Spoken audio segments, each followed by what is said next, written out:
조갑제 TV 시청자 여러분 안녕하십니까? 2021년 6월 30일 밤 11시입니다. 이 문재인 세력이 할 말이 없으면은 하는 이야기가 있습니다. 당신 친일파냐 이럽니다. 아니 지금 일본과 친하게 지내야 되는 것 아닙니까? 그런 점에서 저는 친일파입니다. 한국인은 당연히 친일파여야 합니다. 과거에 해방되기 전에 일제시대 때의 친일파와 지금의 친일파는 다르죠. 한미일 동맹관계, 한일 우호관계, 우호관계라는 게 뭡니까? 친하게 지내자는 것 아닙니까? 반공 자유민주주의 시장경제를 공유하는 일본, 그리고 전쟁이 났을 때 우리를 도와줄 수 있는 미군기지 7개를 가지고 있는 일본과 친해야 우리가 안전하게 될 것 아닙니까? 그런 사람까지 친일파라고 욕을 한다면 이렇게 물으면 됩니다. 당신은 그러면 반일파냐? 아니 반일파는 친북하자는 이야기 아니냐, 이렇게 물으면 됩니다. 그런데 어제 윤석열 전 검찰총장이 윤봉길 의사기념관에서 기자회견에서 한일 관계에 대해서 아주 적절한 이야기를 했습니다. 외교는 실용주의, 실사구시, 현실주의에 입각해야 하는데 이념 편향적인 죽창가를 부르다가 여기까지 왔다, 최악에 왔다, 이렇게 이야기를 했습니다. 참 옳은 이야기고 용감한 이야기입니다. 그러니까 문재인 세력이 또 일제히 들고 일어나 가지고 할 말이 없을 때 끄집어내는 그 비열한 비난, 당신 친일파냐 이렇게 나옵니다. 그런데 진짜 친일파가 있다면은 다른 사람이죠.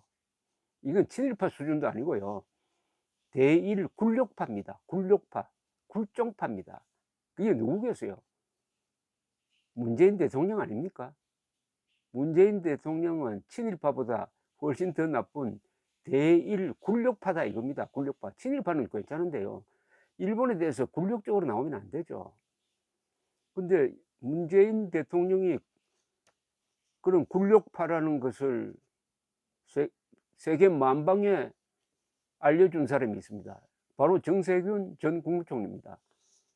이분은 지난 5월 29일 충남 지역 시도 의원들과 간담회를 가졌는데 일본 정부가 한국 대법원의 강제징용 관련 판결을 문제 삼으며 2019년부터 유지하고 있는 수출 통제 조치를 언급을 했습니다. 그는 이렇게 이야기를 했습니다. 원래 적국한테 전쟁 물자는 금수해도 생활 물자, 산업 물자는 금수하지 않는 것인데 어떻게 그걸 우리한테 금수하느냐, 나쁜 사람들이라고 했어요. 여기서 금수는 수출을 금지한다는 이야기인데 일본이 지금 한국에 대해서 수출 금지한 게 없어요.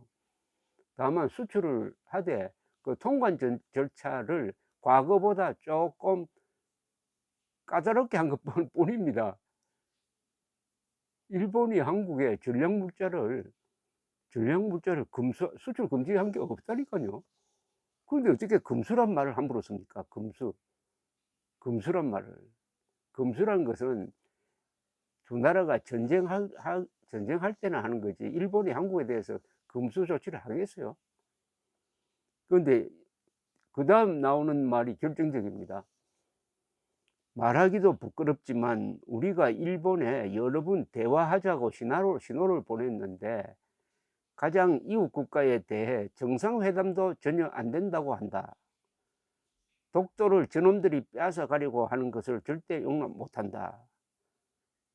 독도 일본 영토 표기 지도가 개정이 안 되면 국민의 동의를 받아 올림픽 보이콧을 해야 한다. 이렇게 극단적인 이야기를 했습니다.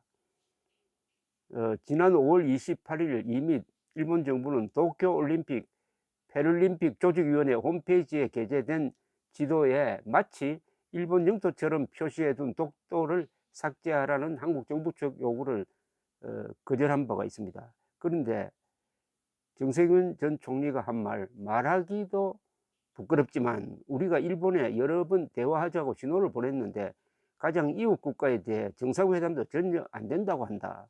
이건 딱 요약하면 이거 아닙니까? 정상회담을 하자고 졸라도 일본 측이 안 만나준다. 아니 왜 저럽니까? 안 만나준다. 이게 아니 이런 말이 어떻게 부끄러워서라도 이런 이야기 안 해줘. 그러니까 이분이 앞에 서두를 말하기도 부끄럽지만 해 가지고 이게 얼마나 굴욕적인 것을 스스로 자인하고 말았습니다. 대일 굴욕 자세가 부끄럽다는 거죠. 건국 이래 이런 정부는 없었습니다. 건국 이래 이런 정부는 없었어요. 이렇게 일본의 저자세인 정부는 이 처음입니다. 그러니까 윤석열 전 총장이 어제 이야기한 이념 편향의 죽창가식 감정적 대일 외교가 한일 관계를 어렵게 한 정도가 아니라 한국의 입장을 이렇게 불리하게 만들어 가지고 이제는 만나 달라고 일본에 구걸하는 입장이 되었다. 그런데도 안 만나 준다. 그래서 부끄럽다. 그렇다면은 지금 민주당 사람들은 이런 윤 전 총장을 친일파라고 욕을 하기 전에 문재인 대통령의 대일 굴욕을 비판해야 이게 순서 맞는 것 아닙니까? 조수진 국민의힘 의원이 아주 절묘한 비교를 하는 글을 올렸네요. 페이스북에. 이렇게 이야기를 합니다.